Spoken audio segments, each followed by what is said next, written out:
Hey everyone, how's it going? It's Russell here, and in response to blockades in different parts of the country, the Canadian government is invoking the Emergency Measures Act for the very first time. Now, with this act comes a great amount of power, including the ability for the government to give individuals information to big banks and allow for them to freeze bank accounts without due cause. So is this Emergency Measures Act an appropriate response to the situation, or is it a step too far that gives the government a little bit more leeway than they need? That's what we're going to be covering in today's video with different comments and clips from the Liberals, the Conservatives, and the NDP. But before we do, make sure to subscribe to the channel if you haven't already done so, and check out the links in the description. Whenever you use those links, you're directly supporting this channel and more Canadian content being created just like this. But let's start with something that all of the political parties agree on, even if some Canadians don't, and that's that the blockages to these critical supply chain points should be removed. Now, this is something that the Liberals and the Conservatives and the NDP all agree on, and in fact, here's a clip from Justin Trudeau's most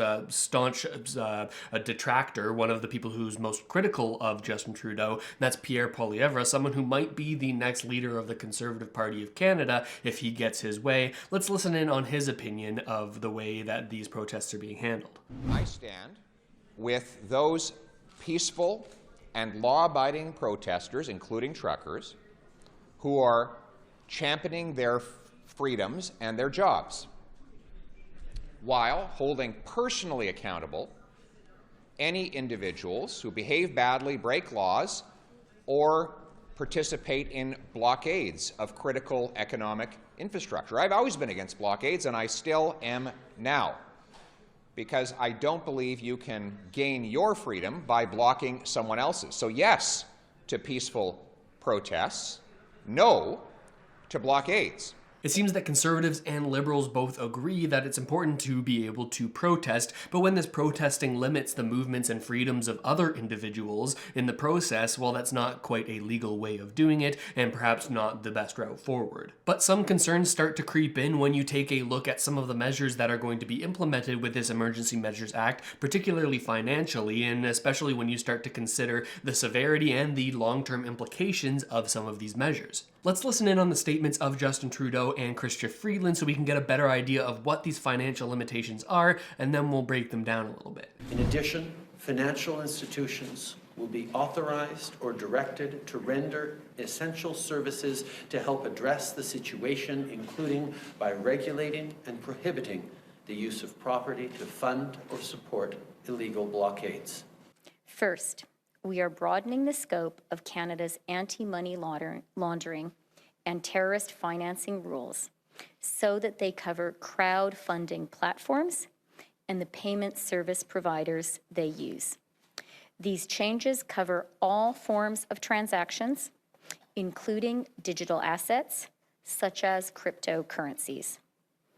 The illegal blockades have highlighted the fact that crowdfunding platforms and some of the payment service providers they use are not fully captured under the Proceeds of Crime and Terrorist Financing Act. We are directing Canadian financial institutions to review their relationships with anyone involved in the illegal blockades and report to the RCMP or CSIS. As of today, a bank or other financial service provider will be able to immediately freeze or suspend an account without a court order. In doing so, they will be protected against civil liability for actions taken in good faith.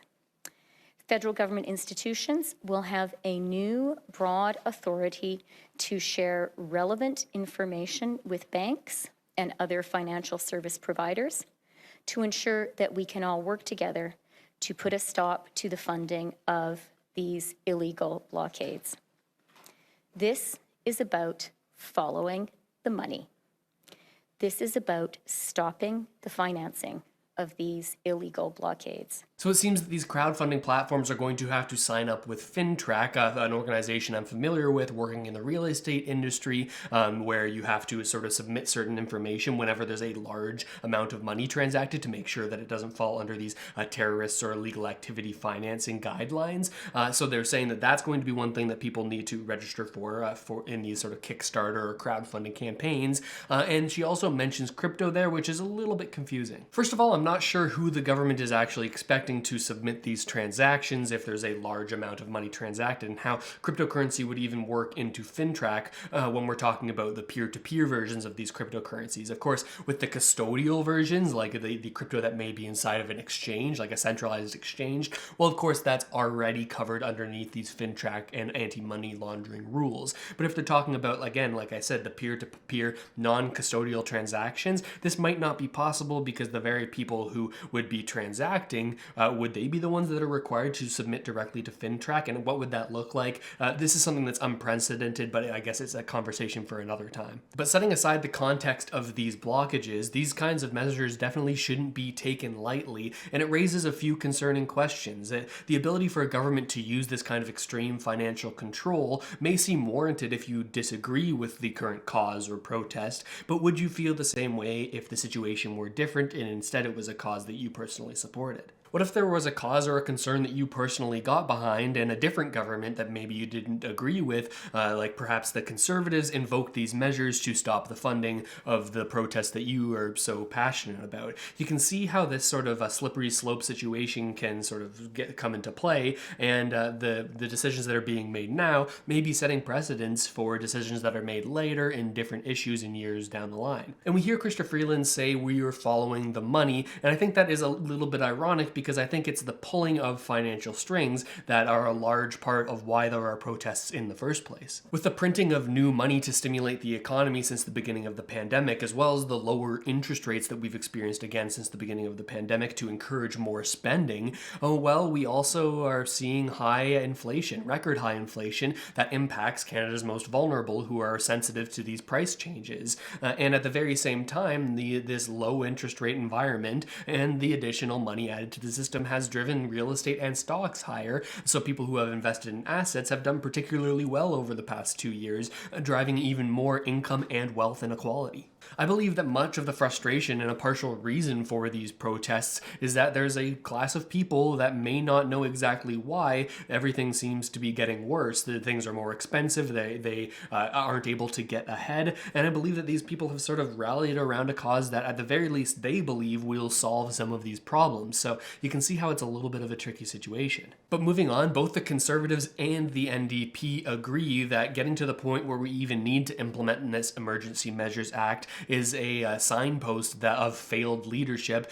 Specifically, they're saying a failed leadership of Justin Trudeau and the Liberal Party, saying we shouldn't have even gotten to this point. But let's listen into first the Conservative statements and then the NDP statements. And more so these days, we're seeing there's some similarities between them. Secondly, we have seen the Prime Minister continually wedge, divide, and stigmatize Canadians who he doesn't agree with. And by doing so, he creates so many barriers in terms of trying to solve this problem. The Prime Minister had an opportunity to talk and to listen to people who he disagreed with, and he refused to do so. And so this looks like a ham-fisted approach that, as I said, will have the opposite effect. Conservatives today offered a reasonable solution that would at least bring down the temperature. We asked the House of Commons to vote on our motion, which asked the government to provide a plan in terms of ending the lockdown. So we wanted just the plan in place by the end of this month. Not unreasonable, not an extreme ask, considering provinces are doing it and other jurisdictions are doing it as well. So there is concern with the Prime Minister's typical way of dealing with people he disagrees with, and this measure does not alleviate those concerns that we have. The Prime Minister talking about bringing in a national emergency declaration in terms of having the Emergencies Act put in place.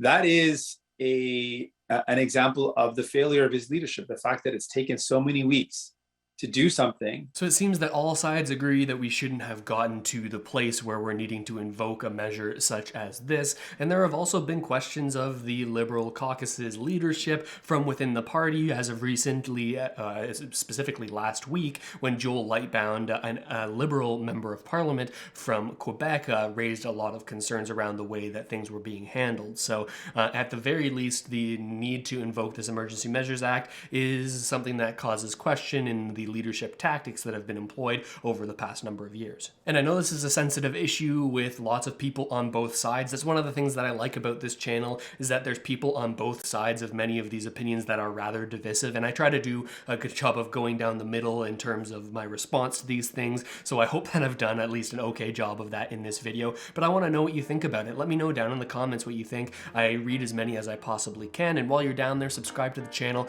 and check out all of the links in the description. Again, when you use those, you're directly supporting more content like this being created on the YouTube platform, so I appreciate that. With all of that said, I hope this video has helped you out at least a little bit, and I'll see you next time.